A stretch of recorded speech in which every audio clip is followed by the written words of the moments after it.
Hi, Jeff Higley with Hotel News Now. We're here at the 30th Annual Hunter Hotel Conference in Atlanta, and I'm sitting with Tim Franzen, the president of Graduate Hotels. Tim, thanks for joining us. Jeff, pleasure to meet you. Thank you. So, tell us a little bit about you. You're a lawyer by trade, and you got into the hotel industry 15 years ago. What prompted that, and you obviously like it. Sure, absolutely. Well, I kind of dumb lucked my way into the commercial real estate industry about 18, well, actually really going back to law school, is I went to law school as kind of a life punt. I wasn't sure what I wanted to do after undergraduate. Decided law school, some education would do me good. And then through law school, I found a love for commercial real estate and worked for a law firm in Chicago for about 3 years in their commercial real estate practice group. And from that, I decided I didn't want to be a lawyer the rest of my life. And so after about 3 years of practice, jumped ship and went on the principal side and started doing retail development. So I did small retail development in suburban Chicago for about 3 years, and then met a gentleman who was doing hotel development, and we joined up and became partners.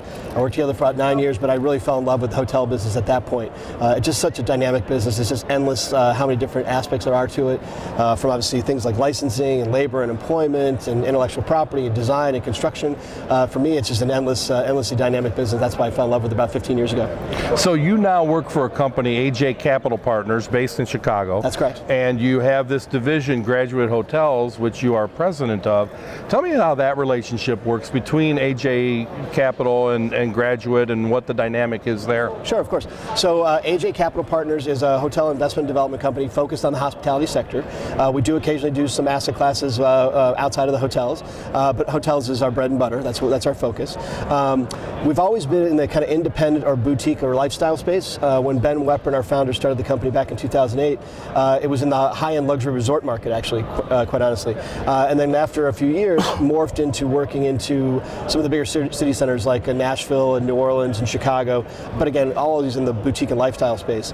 But going back to about 5 years ago, we were looking at other avenues for investment, and we started looking at secondary markets. And we had one hotel in Chicago, actually in Lincoln Park, the neighborhood north of the Loop, where we had a hotel called the Hotel Lincoln. It was tremendously popular, very, very popular with locals, people who lived in Lincoln Park.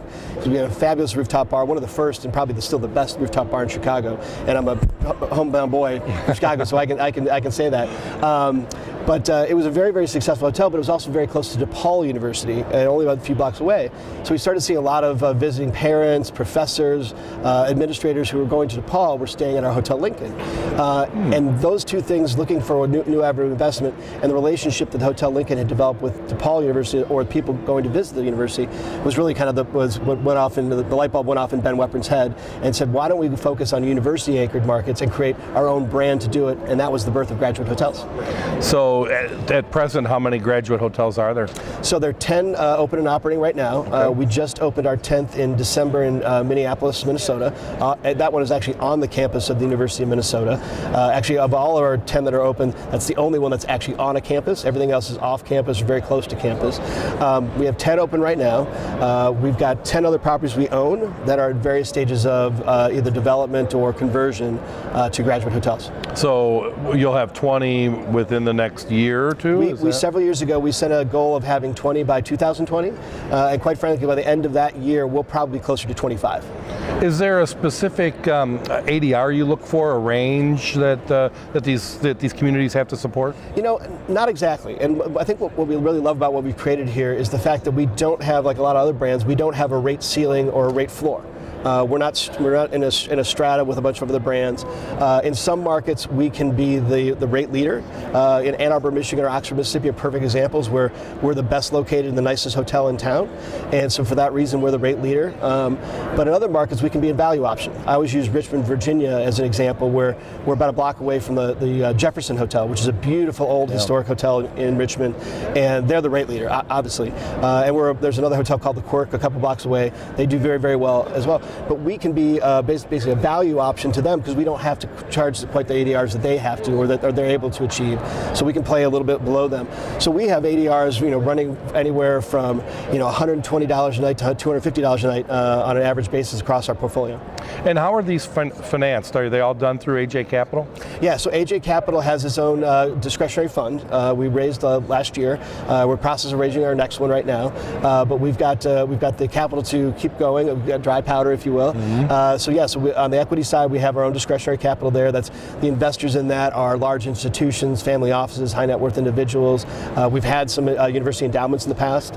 And then on the debt side, it's going out to a lot of life companies, debt funds, that sort of thing. So where to from here? You'll have 20 to 25 hotels open by the end of 2020. Yep. What markets do you want to get into that you don't have on the table yet? Sure. First going back to kind of where we're going. So this year we're opening 3 hotels. We'll open up in Iowa City, Iowa, Bloomington, Indiana, and Seattle, Washington. Next year we're going to open up, I think, 4 or 5 more hotels. That'll be places like Columbus, Ohio, New Haven, Connecticut at Yale, which we're very excited about. It's an old historic building there. But markets where we really want to go, we want to be badly, for me personally, it's Boulder, Colorado.